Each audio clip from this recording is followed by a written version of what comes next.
Hello అందరికీ ఎలా ఉన్నారు? ముందుగా అందరికీ హ్యాపీ దసరా శుభాకాంక్షలు. అందరికీ ఎలా జరుపుకున్నారు? దసరా బాగా జరిగిందా? ఓకే, ఇప్పుడు మనం వీడియోలోకి వచ్చేద్దాం.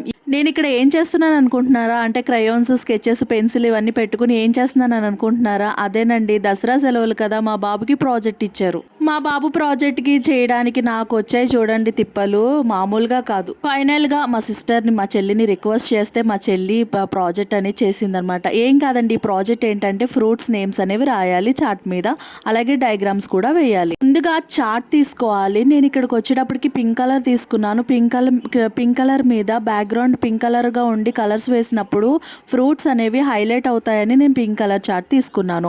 ఫస్ట్ అన్నిటికీ మార్జిన్స్ కొట్టేసుకున్న తర్వాత స్కేల్ తోటి మార్జిన్స్ కొట్టేసుకుని ఏ ఫ్రూట్కి ఆ ఫ్రూట్కి సపరేట్గా బాక్సెస్ని ఫిల్ చేసుకున్న తర్వాత ఏ ఫ్రూట్ అయితే వేయాలని అనుకుంటున్నామో ఆ ఫ్రూట్స్కి షేప్ అనేది లైట్గా, నేను వాయిస్ ఓవర్ ఇస్తూ ఉంటుంటే కాకులు కూడా డిస్టర్బ్ చేస్తున్నాను. సరేలేండి, ఇప్పుడు మ్యాటర్లోకి వచ్చేద్దాం. సో ఏ ఫ్రూట్ అయితే షేప్ వేసుకుంటున్నామో ఆ షేప్ని ఫస్ట్ పెన్సిల్ తోటి లైట్గా వేసుకోవాలి. ఆ ఫ్రూట్ షేప్ పెన్సిల్తో లైట్గా వేసుకున్న తర్వాత ఫ్రూట్ షేప్ అనేది పర్ఫెక్ట్గా వచ్చిన తర్వాత డార్క్గా మనం దిద్దుకోవాలన్నమాట. ఇలా అన్ని ఫ్రూట్స్ని కూడా అవుట్లైన్ గీసుకున్న తర్వాత అన్నిటినీ కూడా డార్క్గా పెన్సిలింగ్ అనేది చేసుకోవాలన్నమాట. అన్నిటినీ కూడా పెన్సిల్తో డార్క్ చేసుకున్న తర్వాత ఫైనల్ అవుట్పుట్ అనేది ఇది చాలా చాలా వండర్ఫుల్గా వచ్చింది, చూసేయండి. ఇప్పుడు నెక్స్ట్ వచ్చేటప్పటికి ఒక్కొక్క ఫ్రూట్కి మనం కలరింగ్ అనేది వేసుకోవాలి. ఫ్రూట్ కలర్స్ బట్టి ఎగ్జాక్ట్ కలర్స్ అనేవి మేము వేయలేదు, ఎందుకంటే ఒకటే కలర్ అనేది రిపీట్ అవుతూనే ఉంటుంది. ఫర్ ఎగ్జాంపుల్ యాపిల్కి రెడ్ కలర్ వేస్తే స్ట్రాబెర్రీకి కూడా రెడ్ కలర్ వేయాలి. అలాగే ప్రొమోగ్రనేట్కి ఒక షేడ్ వేస్తూ ఉంటుంటే పైనాపిల్ కూడా అదే షేడ్ వస్తుంది. సో దానికోసం మేము కలర్స్ మార్చి కొంచెం ఫ్రూట్స్కి డిఫరెంట్స్గా కలర్స్ అనేవి వేసాము.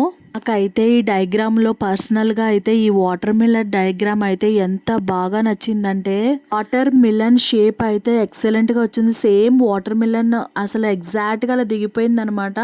ఫైనలీ మా చెల్లిలో కూడా ఇంత పెద్ద ఆర్టిస్ట్ ఉన్నాడని నాకు ఈ రోజే తెలిసింది. ఈ ప్రాజెక్ట్ దయ వల్ల మాలో కళాఖండాన్ని మేము చాలా తీసాము ఈ ప్రాజెక్ట్లో.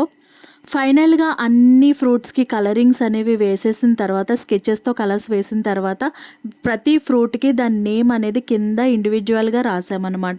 ఏ ఫ్రూట్కి ఆ ఫ్రూట్ నేమ్ రాసేసిన తర్వాత పైన మెయిన్ హెడ్డింగ్ వచ్చేటప్పటికి ఫ్రూట్ నేమ్ అని రాసి నేమ్ హెడ్డింగ్ను కూడా హైలైట్ చేసేసాం మొత్తం స్కెచెస్తో. నేను అన్ని డార్క్ కలర్సే తీసుకున్నాను, ఎందుకంటే బ్రైట్గా కనిపిస్తాయి కాబట్టి నేను డార్క్ కలర్స్ తీసుకున్నాను. ఇదే చార్ట్ మీరు వైట్ మీద కూడా వేసుకోవచ్చు, కానీ నాకు వైట్ కన్నా ఈ పింక్ కలర్ చార్టే కొంచెం డిఫరెంట్గా అనిపించింది, కానీ ప్రాజెక్ట్ అయితే మాత్రం ఏకదమ్ వచ్చిందనమాట. ఇలా అన్ని ఫ్రూట్స్కి కూడా నేమ్స్ అన్నీ కూడా పర్ఫెక్ట్గా రాసేసుకున్నాము. కానీ ఈ ప్రాజెక్ట్ చేసినంతసేపు కూడా మా బాబుని కంట్రోల్ చేయడం మాకు చాలా కష్టమైపోయింది. ఒకటి చెప్పనా, ఈ ప్రాజెక్ట్ దయ వల్ల మేము ఎక్కువ టైం స్పెండ్ చేసామన్నమాట. చాలా కబుర్లు చెప్పుకుంటూ మాట్లాడుతూ ఈ ప్రాజెక్ట్ చేసాము. ఈ వీడియో మీకు నచ్చినట్టయితే లైక్ చేయండి, షేర్ చేయండి, సబ్స్క్రైబ్ చేయండి.